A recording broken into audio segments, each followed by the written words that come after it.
Your brain on dating apps. The hidden psychology behind swipe culture. What if I told you? Dating apps are not just changing relationships.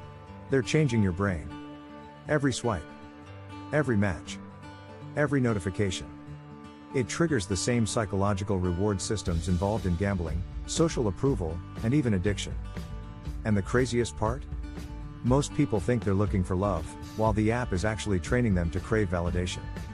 Today, we're diving deep into the hidden psychology behind swipe culture.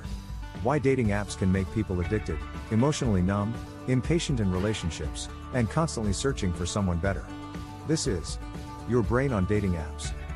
Why swiping feels so addictive. Dating apps are designed around a psychological principle called variable reward reinforcement. This means you never know when the next reward is coming. Maybe the next swipe gives you a perfect match, an attractive message, or instant validation. And uncertainty makes rewards more addictive. Psychologist B.F. Skinner discovered that unpredictable rewards create stronger compulsive behavior than predictable ones. It's the exact same mechanism used in casinos, slot machines, and social media algorithms. Your brain starts chasing the possibility of reward, not necessarily connection. Every match creates a tiny dopamine release. Dopamine is often called the pleasure chemical, but neuroscientist Dr. Anna Lemke explains that dopamine is more about anticipation and craving than happiness itself. So eventually, people stop enjoying dating apps. But they keep checking them anyway. Because the brain becomes hooked on the possibility of validation. The validation loop. Let's be honest. For many people, dating apps are no longer about finding love. They're about proving, am I attractive? Am I desirable? Do people want me? And every match becomes social proof. Psychologist Abraham Maslow argued that humans deeply crave esteem, approval, and belonging. Dating apps weaponize that need. You upload your best photos. Wait for reactions. Then your self-worth quietly starts depending on strangers. One day you get 20 matches. You feel attractive. Next day? Silence. And suddenly your confidence crashes. The dangerous part is this: the brain starts associating self-worth with external attention, not internal confidence. This creates what psychologists call a validation dependency loop. You stop asking, do I like this person? And start asking, do they like me? Why people lose interest so fast? Have you noticed how quickly people lose interest nowadays? Someone seems obsessed with you for 3 days, then disappears. This is partly caused by something called the paradox of choice. Psychologist Barry Schwartz explains that when humans are given too many options, they become less satisfied with every choice they make. Dating apps create the illusion of infinite options. Your brain starts thinking, maybe someone better is one swipe away. So instead of investing deeply in one connection, people keep browsing, comparing, replacing. This weakens emotional attachment. Researchers have also found that excessive choice can increase anxiety, indecision, and emotional dissatisfaction. In swipe culture, people become emotionally disposable. One awkward conversation? Replace them. Minor disagreement? Replace them. Tiny imperfection? Replace them. The brain slowly adapts to temporary connections instead of meaningful ones. Ghosting and emotional numbness. Ghosting has become one of the defining behaviors of modern dating. But why is it so common online? Because dating apps reduce emotional accountability. When someone exists only as a profile picture, a short bio, and a few messages, the brain can unconsciously treat them like content instead of a real human being.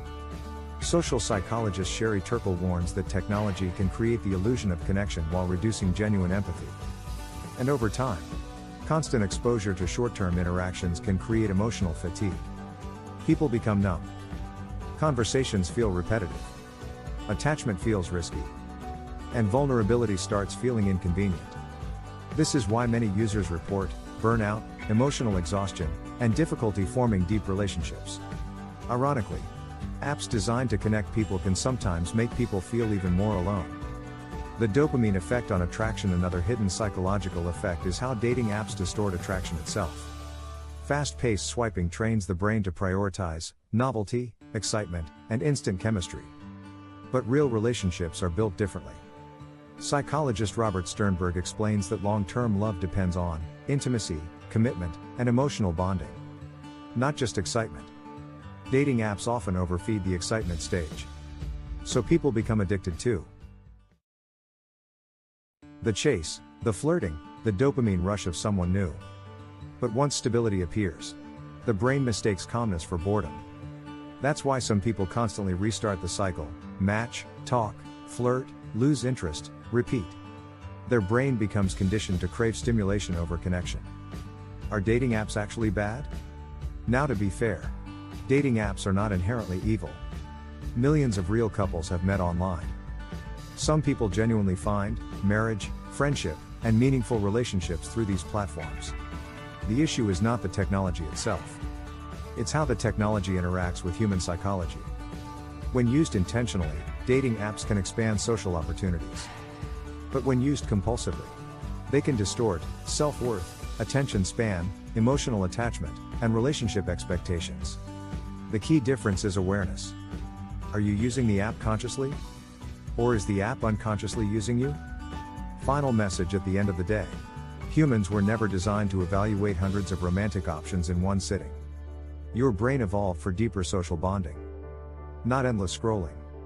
And maybe that's why so many people feel emotionally overwhelmed in modern dating. Because swipe culture trains people to consume connection instead of experience it. Real intimacy is slower, messier, less perfect, but also more human. Maybe the strongest relationship skill today is learning how to stay emotionally present in a world constantly telling you to keep swiping. So next time you open a dating app, ask yourself, are you searching for connection? Or just another dopamine hit? If you enjoyed this video, subscribe for more psychology and human behavior content. And comment below, do you think dating apps are helping modern relationships? Or quietly destroying them? See you in the next one.